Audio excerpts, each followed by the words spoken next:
Let's assume you are familiar with creating basic pivot tables.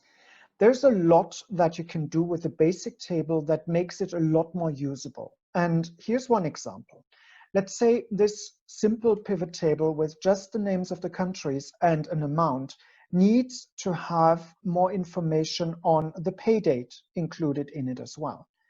So if I add the pay date to my pivot table, you can see that it's organized by day. And that doesn't necessarily help you very much because it really gives you an awful long list of things. That said, sometimes days are good, but mostly you want something a little bit more tangible than days. It's very simple. Click on one of the dates, select the Pivot Table Analyze field, and click on Group Selection. As you can see, it offers automatically to group by months, but you have a choice here.